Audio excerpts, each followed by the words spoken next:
Take a look. Here's the receiver. He's going to go down to the center. And as the quarterback rolls out, the free safety is going to come this way. And the receiver is going to make back across the grain. Receiver goes up the field. Now stop it right here. He will. The receivers are going to run it. The defenders are going to run into each other. They'll both fall down. He breaks to the middle. You never get anybody that wide open. And Busby does a smart thing by just laying it up. He knew he had him wide open. Good move, like he's going to the outside. That's just good coaching right there. Good coaching and big play for Florida State. How much fun do you think those two DBs are going to have when they go to lunch with Bob Stoops? That's embarrassing, Coach. Big play for Busby. He knows that the run is being shut down with Warrick Dunn, and he has to come through. 17-10 ball game. Suddenly everything looks brighter for the Seminoles and their faithful. And here's the kickoff, a low line drive that goes through the end zone. It'll come back to the 20. First down for the Gators.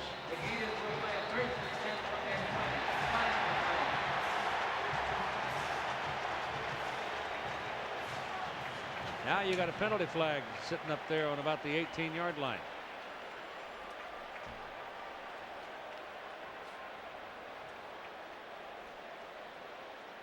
That came pretty late, didn't it?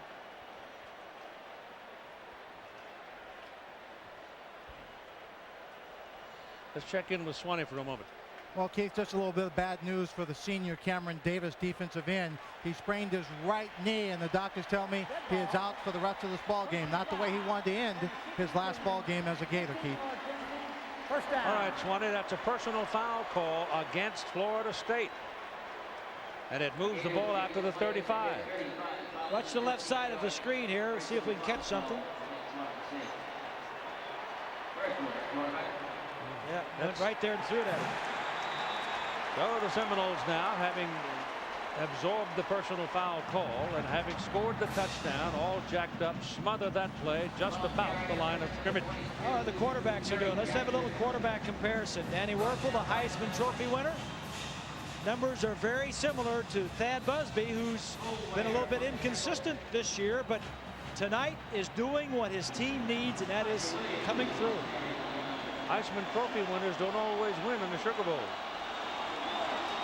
Many of them have had a hard time here. This is to Riddell Anthony trying to run a wide receiver screen back into the middle of the field, and they get about 3 or 4 yards on the play. And the Seminoles now are really flying around on defense. Number 45 is Henry Crockett, a senior out of Pompano Beach. They are going to lose some real talent from the defensive team this year. Just mention the two defensive ends. And Mr. Bush. He's a junior. Yeah, Bush is back. The two linebackers, Crockett and Crawford, are gone. And we got folks bouncing around. Looked like Wuerffel tried to give him a hard count, and Mo Collins moved on the play. It's obvious that Spurrier has had Wuerffel work on his cadence to try to control the line of scrimmage. Good ball. Ball start on the offense. It remains third down. Now he gets the Seminoles to jump initially, but watches his right tackle. See, his right tackle moves. Yeah, Mo's looking at Peter Boulware. Well, you really can't call him.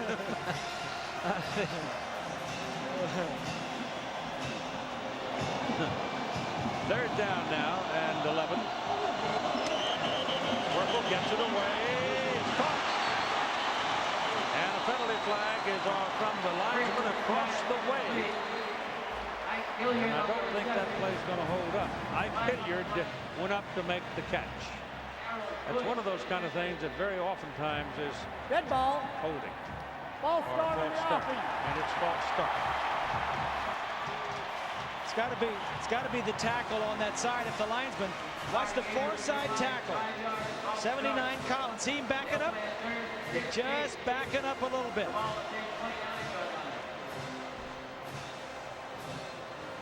There he is on the right side of your screen. Mo Collins still blocking on Boulware. Just moves a little, and the linesman on the far side is looking right at him.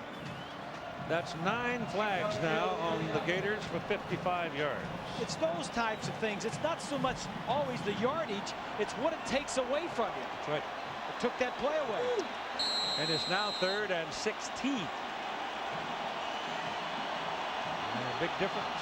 Look out here. Oh, he got loose. And Werfel goes down hard. The ball is caught by Jaquez Green. Danny Werfel was just ripped as he let it go, but he hit his man right where he had to hit him. And it's a big play for the Gators. It's a good call. 3rd and long. Go ahead. And look at this. There's nobody in the middle here. It's one-on-one. It's 3rd and long. Go ahead and throw it downfield. Maybe you'll hit it, or maybe you'll get a defensive interference call. Okay, it's easy for Green. Now watch what's going on at the other end. Watch this. Wham, wham. That's all right. Nothing wrong with that. I mean, I'm glad I'm not there with Andy. Yeah, nothing wrong with it. I'm just saying, with all the attention, there was no foul. No foul. No, Yeah. no foul. Yeah. Just clean, hard football. But Steve, I don't know, he's probably jumping up and down about it. Werfel lets it go again, right on the numbers. Hilliard gets loose. It's a touchdown for the Gators. Oh boy, you beat on him like an old church bell, and suddenly he stuck it in the end zone.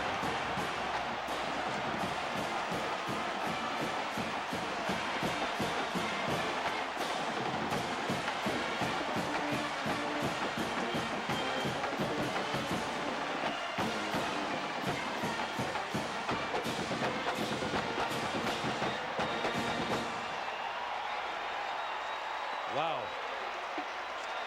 Werfel is now 13 of 22, 246 yards and 2 touchdowns. And we've got 5:18 to play in the first half. Edmiston for the point. Mark boots it through. And the Gators respond to the Seminoles with a touchdown to make it a 24-10 ball game. You've got the most accurate passer in college football, and you've got single coverage here and over here. And what you're going to have is the wide receiver just running a little slant one-on-one. And if you don't get to the quarterback, he's going to kill you. Now, this is the advantage of artificial turf. Look at that stop. And great running ability. Both Hilliard and Anthony on the other side have the ability to run with the ball afterwards. Take a look from behind the defense. Blitz, Bush and Crockett both blitz. The difference in this game, Keith, is in the first game they were getting to Werfel. Now he's getting rid of the ball because you're playing indoors. It's perfect condition. There's no wind blowing the ball.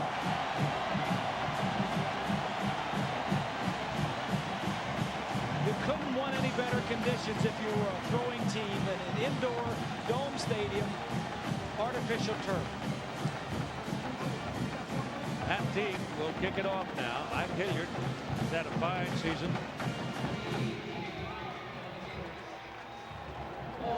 One thing about it, defensive guys don't get a whole lot of rest when you do it that way. High kick by Teague. 4-yard line for Cope.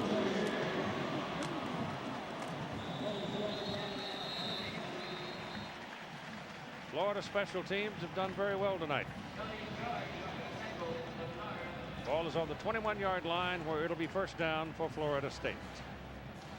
Busby is at quarterback. Hilliard came into the ball game with 29 career touchdowns. That's second in SEC history. 2 outstanding receivers, Keith. Anthony and Hilliard. Well, that Green isn't bad. Well, Green, you're right. You talk about duos, though. That's... First down from the 21 now. Let's see if the Seminoles can do something. Low snap. Busby handles it. People after him. Throws the ball. Dropped. Incomplete. Flying. He went to the safety valve. Pooh Bear Williams, the fullback, and there was no real reason that play could work with Bates bearing down on him, and it didn't. I mean, Bates was just running downhill. Bates Kind of a loose wire at times. He's a leader of that defense. He's all conference. He's a middle linebacker. He's a player. Five players on that Gator defense were all SEC. They can play. Well, you're a middle linebacker like that, you got to see bolts of lightning every once in a while. Busby tries to get away from the pressure, but he can't do it. The man right down in the middle of all of the melee and making the tackle is Big Ed Chester. That's Chester's second sack of the night.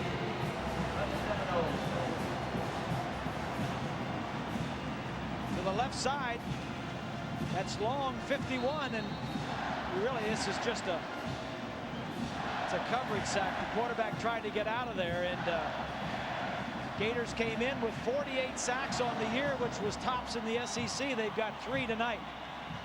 It is now 3rd down and 16 with the ball on the 15-yard line for the Seminoles.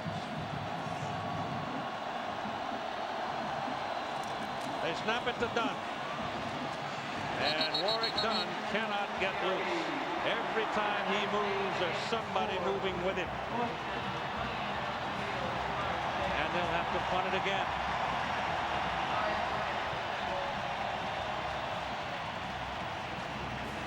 Bobby made a well-advertised decision that he was not going to do the play calling. That may change. This is what he does right now, Keith. Right here. He is motivating his team, and he coaches his coaches. He ran down there to get that offense fired up. Oh, that's a good kick by Sean Liss. But look at Green. He's taken down at about the 47-yard line. Coming up at halftime, the Nokia Best Connection Sweepstakes will feature this man, Greg Smith, from Lutcher, Louisiana. That's down by Baton Rouge. He's going to get to throw one football, try to throw it through a 1 square foot opening. And if he can do it from a distance of about 12 yards, he will win $1 million. And if he does, I'm going with him. I'm going to go down and introduce ourselves. He's a left-hander. You never know. Might pop it right through there. Nobody in the backfield except the quarterback.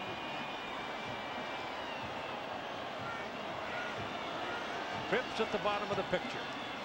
Werfel being harassed and harangued one more time by Mr. Boulware.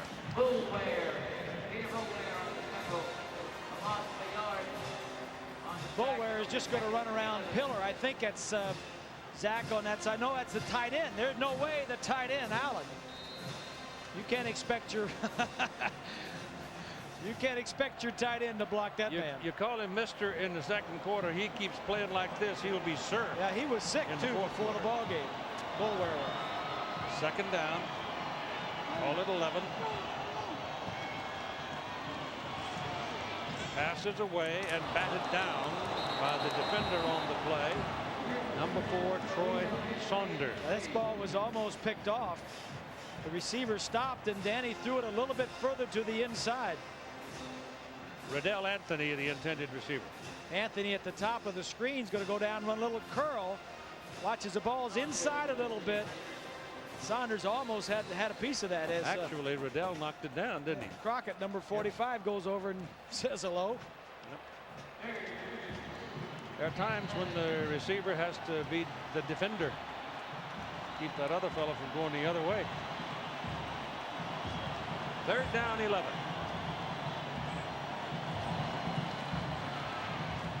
That's down the middle. Down to the 40-yard line, and a penalty flag is thrown on the far side of the field. A pass caught by Jaquez Green from Fort Valley, Georgia, right in front of Byron Capers. Something to do with somebody downfield.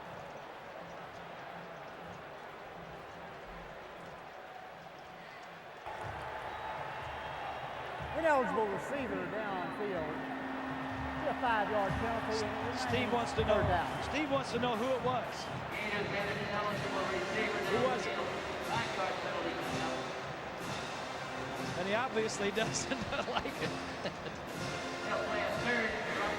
He really suffers. course, everything about Steve Spurrier is right on his face. He's not hiding any of his emotions. Right. He worked that hard. If he did, he'd blow up. Can't hide anything being that intense. His young son, Steve Jr., is on the staff as a graduate assistant, and he adopted a son too, Scotty. Third down now and 16 for the Gators. A 24-10 ball game, and it's in the air, and it is incomplete. And it is Troy Saunders making the play on Redell Anthony. Saunders comes up a little tender, but he's made 2 good plays in a row. And into punt comes Robbie Stevenson. Dee Feaster is deep for Florida State. Florida State, Keith, needs something out of their special teams or their defense. That's where they have the advantage. Florida has the best offense, no question, but Seminoles need something out of their special teams. Whoa, Stevenson got most of that one. 16-yard line for Feaster. He's got some room. That one man, number 16, got outside and grabbed him by the coattail and pulled him down. Xavier McCray, 46, did it. Now let's spend a moment with John Saunders. All right, Keith, thanks a lot. Coming up at halftime, Todd will break down the first half, and Florida looks like an entirely different team this time around. Yeah, much more physical on both lines of scrimmage, and the move of Danny Wuerffel into the shotgun has been a great move for Florida. They have responded to the challenge by Steve Spurrier. We'll have a chance to talk with him at halftime as well. Right now, Keith, back up to you. Okay. 2 minutes, that's plenty of time for these offenses to score. Oh, easy.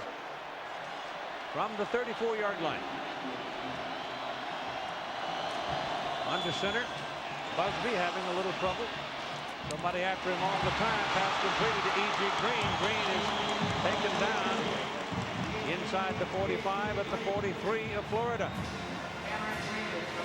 Clock stops as they move the chains. 1:49 to go in the first half. Well, if you like the running game, you won't like this game much because there's not much running on either side.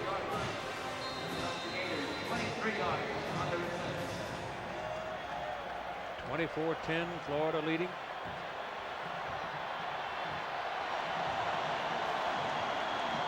Go back to the shotgun. Busby going big. And Cooper can't get to the ball, and a penalty flag comes out of the pocket. Weary lost the ball. Weary did not see the ball. And I think you've got an interference ball right here. If so, that will be the 11th Florida penalty. We haven't even played a half yet.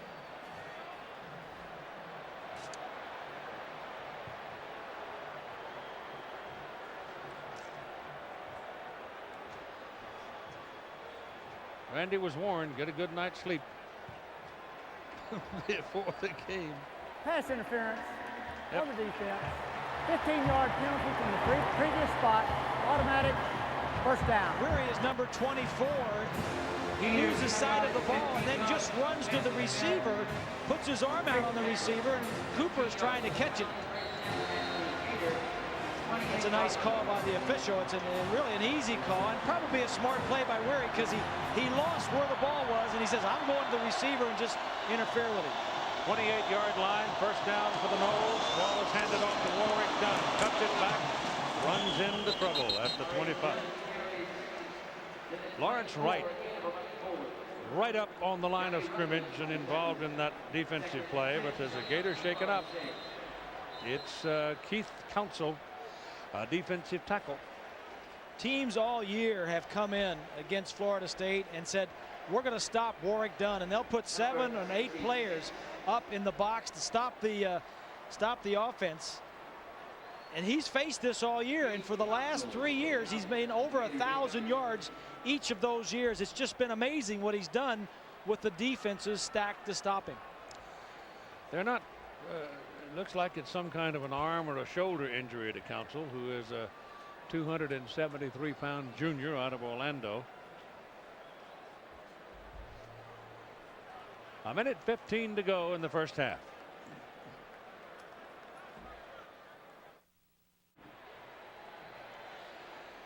Time still out for Keith Council, injured on that last play. It is Florida State's football. 2nd down and 6. The ball on the Florida 24-yard line. The Gators are leading the Seminoles by a score of 24-10. And we're getting close to the end of the first half. Thad Busby talking to the people upstairs, trying to find a way to penetrate the Gator defense, which has been plenty good so far in this game. But they have lost Cameron Davis, it appears. And now we'll see about Keith Council. Thad's talking to Mark Richt, who is the offensive coordinator upstairs. Here's a look at Mark there in the middle. He calls all the plays. Bobby has turned that over to him. Bobby just kind of coaches the players on the sideline, gets them motivated, and tells the coordinators, Keith, and I like this. He says don't be afraid to let it all go. He says if you have to blitz to Mickey Andrews, go ahead and blitz. And if you let it all hang out, he talks to the Mark Richt, don't be afraid to throw it deep and do what you need to do. Don't be conservative. We're now at a minute 10. Busby back to throw it. And throws high and incomplete. He had the ball where Messam could not reach it. He got his hands on it, but it was too high and could have been picked off. Tico Brown had a look at it. Didn't quite get there. Brown is an important personality in that defensive secondary, coming back from injury. He was right through his hands. Anytime you have a tip ball and it's that high and in the air that long, hold your breath. Defenses have a great shot at it. To the sidelines. He gets past the marker. He gets a first down. Does not, however, get out of bounds. It's Andre Cooper. So now they have stopped it on the sideline at 55 seconds to move the chains. The Olds coming up. Put the ball down at the 12. And first down, Seminoles. The national championship sitting right in the middle of the table. These two teams are scrapping about it. Busby gives to Dunn. He's got some room. He's got a block from Green. He's got a touchdown. Finally, Dunn finds a way.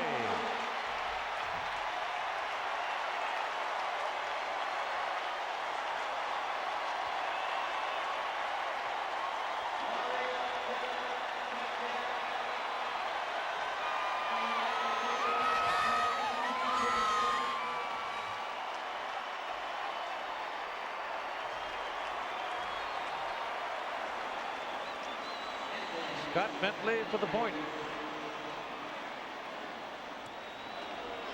Hangs it through. 24-17 ball game. Well, Warwick Dunn averages over 100 yards a game. Before this play, they'd only had 15 yards rushing in the first half.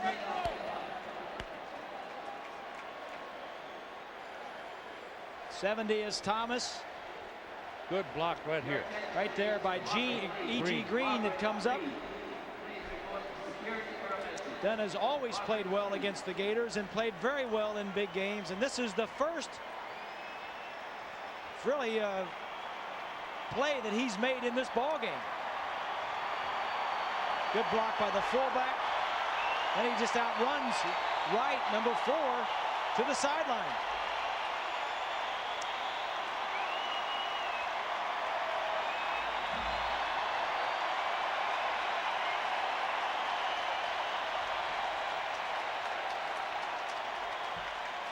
So Warwick Dunn canters in to make it a 7-point ball game. The Seminoles with 40 seconds to go in the first half of play, pulled within 7. And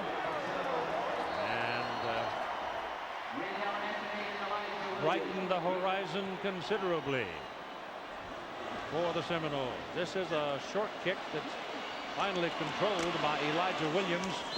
And Williams comes back up to about the 33-yard line.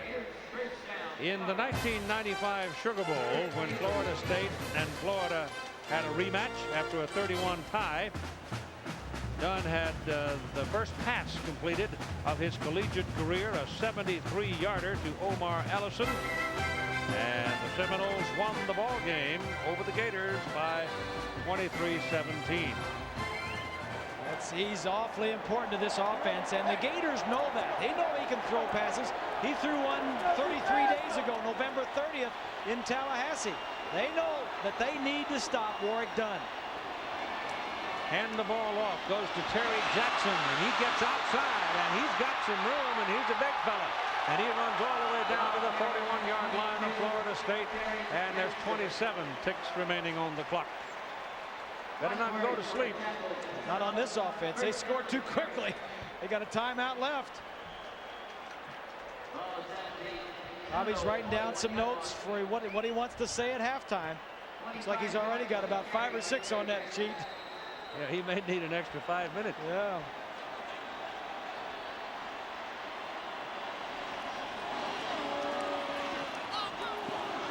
That's intended down the sidelines for Riddell Anthony, and it was overthrown. He had no chance. Also was well covered. Thad Busby getting all the conversation he can with Mark Richt, even though halftime is at hand. Troy Saunders has come into the ball game at that cornerback position, Bob, and done a pretty good job with Anthony. He has. Mickey Andrews has always played a lot of defensive backs, and because of the injury to Roll, Colsey and Saunders are rotating over there at that corner position. Anthony has 2 catches for 13 yards. That's all. He's caught 22 in the last 2 games. Pressure coming. Boulware. He's got a hold of him. It's intercepted. Intercepted by Vernon Crawford.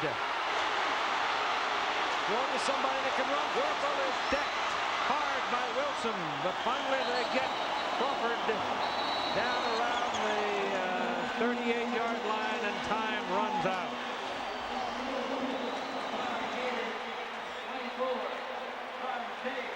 Well, here's a look from behind the quarterback.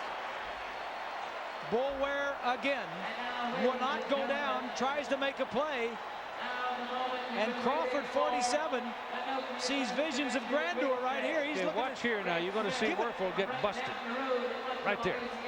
Boom.